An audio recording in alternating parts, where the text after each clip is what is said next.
Là, OK. Faut dire que la qualité du son du moteur est vraiment exceptionnelle. Un bon son de Mopar. Très belle voiture.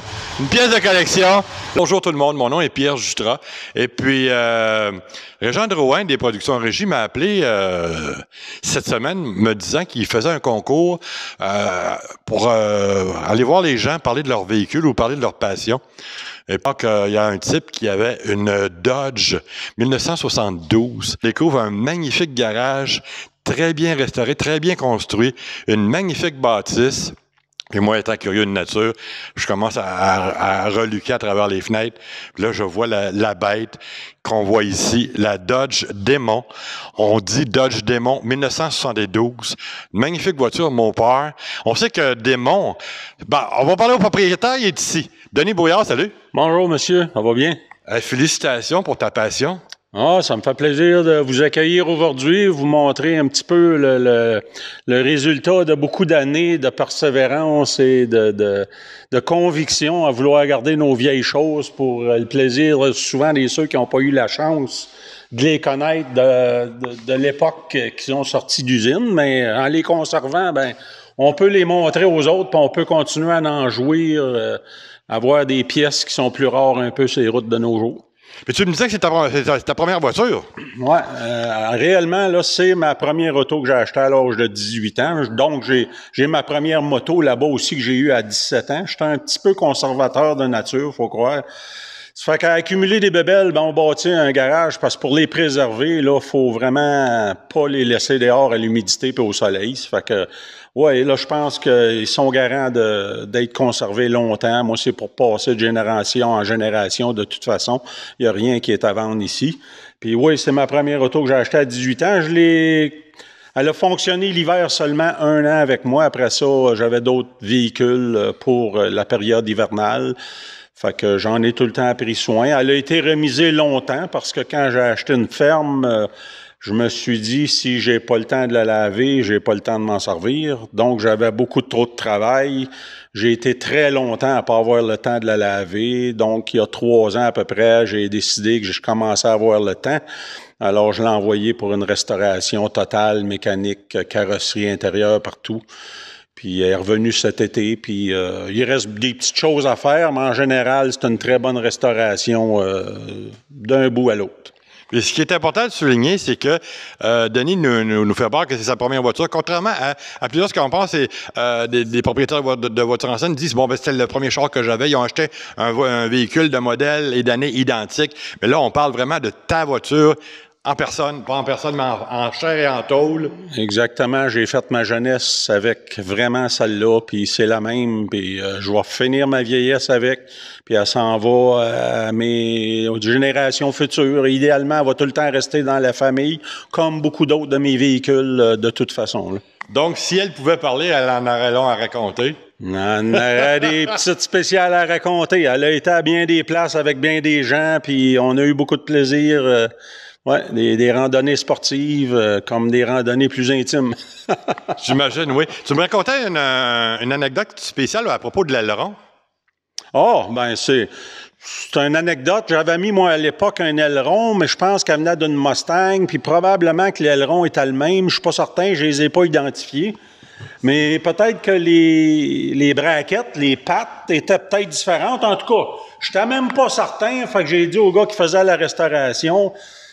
prends pas de chance, mais vraiment l'original. Mais en réalité, j'avais oublié que j'en avais un autre aussi. J'en ai 2 ailerons comme ça en spare, puis il y en a un, c'est probablement l'identique, mais en tout cas, j'étais trop occupé pour badrer. Fait qu'on a mis un aileron de 800-900$ pour être sûr que c'était le bon, mais au moins, ça me donne la valeur des 2 que j'ai en stock en ce moment, là, au pire. Le mot démon a été banni à cause du clergé à un moment donné. Il paraît. Je connais pas vraiment la vérité, là, mais je pense que je sais que c'est un modèle qui a duré juste 2 ans, 71-72. Je pense qu'il n'était pas aux États-Unis non plus, puis j'ai entendu parler que c'est le clergé qui a tué le nom. Là, c'était trop démoniaque pour l'époque. Là. Les gens étaient encore puristes dans les années 70. Tant mieux, ça fait un modèle plus rare. Exactement, mais si on le compare au Duster, qu'est-ce qu'il y a de différence avec le Duster? Il n'y a pas grand-chose de différent. En réalité, ça va être la calandre avant, puis la partie arrière des lumières. Puis les ailes, le bout de nez, les ailes, des fois différents un peu, mais en général, ben l'intérieur, les sièges, là, mais la carcasse, la mécanique, c'est toute la même chose. Puis lorsque tu as fait la restauration, est-ce que tu as retouché au chrome ou tu l'as fait seulement polir? Ben le chrome, il avait été fait quand j'étais très, très jeune, si je me souviens. Mais on l'a pas refait, là, ce coup-ci. C'est parce qu'il s'était vraiment préservé, là, depuis. Il a tout le temps été quand même à l'intérieur, tout le temps qu'il n'y a pas... Ben, il fonctionnait à chaque année un petit peu, mais juste fait tourner la mécanique. Mais il n'a pas été sur le chemin pendant, je pense, ses 28 ans de temps. Okay. Mais là, tu l'as pris cette année, l'année dernière, ça veut dire? Bon, là, cet été, là, c'est qu'on vient de passer, je l'ai eu au mois de juin de la restauration, puis j'ai fait quelques expositions, je me suis promené un peu avec, mais quand même pas beaucoup de millage, parce qu'avec toutes les autres babelles, je fais beaucoup de motos aussi l'été, ça fait que j'ai pas le temps tant que ça, là, mais c'est pour le plaisir, là, la sensation, là, la vibration, la force, là, c'est le feeling. Les émotions qui reviennent de ma jeunesse un peu, c'est bien plaisant. Puis la réaction face aux gens qui allaient te voir? C'est vraiment toujours la même chose qui revient? Tu sais, il y en a qui les connaissent pas, j'avais un défi, j'avais dit à ma blonde cet été, j'ai hâte de voir la première personne qui m'a connu avec cette auto-là quand j'étais jeune, puis qui dit, c'est-tu encore le même auto? Puis je l'ai rencontré cet été, cette première personne-là, puis j'anticipais à quand j'étais pour la voir, justement, c'était qui était pour être cette personne-là, parce que j'ai jeunessé avec, tous mes amis d'enfance, ils m'ont connu avec cette auto-là, puis la plupart pensaient probablement pas que je l'avais gardée, mais je l'ai toujours gardée. Donc, la réaction a dû être assez spectaculaire. Hein? Ben oui, disons qu'ils sont probablement qu'ils sont un peu surpris de ma persévérance puis de ma conviction parce que la passion aussi. Ben la passion. Les gens, si tu l'as pas, tu comprends peut-être pas le sens à garder un véhicule longtemps. Mais moi, c'est intérieur. J'aime garder mes choses longtemps. Puis ça garde des souvenirs que tu peux transmettre aux autres générations. C'est intéressant. J'en pense la même chose de mon côté. On vend pas, on est plus acheteur que d'autres choses pour se rappeler des souvenirs.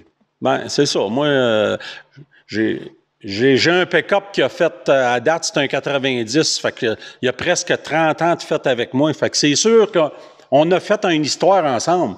Moi, je le vendrai jamais parce qu'il a fait partie de ma vie 30 ans de temps, ce pick-up-là. Ça fait que un jour, je vais peut-être le restaurer lui aussi. Puis les gens m'ont se demandé, ça se peut pas. Tu as gardé ton premier char puis ton vieux pick-up, puis ben oui, je suis de même.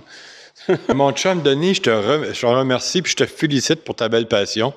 On va faire le tour en images de tout ce que tu peux avoir d'intéressant. Puis il y a même une série de Porsche. Alors, on va regarder ça. Merci pour ta participation. Ça fait plaisir. Merci d'avoir pris le temps de venir faire cette vidéo. Pour les productions en régie, Pierre Jutras. On vous souhaite une bonne journée. Là, OK. Faut dire que la qualité du son du moteur est vraiment exceptionnelle. Un bon son de Mopar, très belle voiture.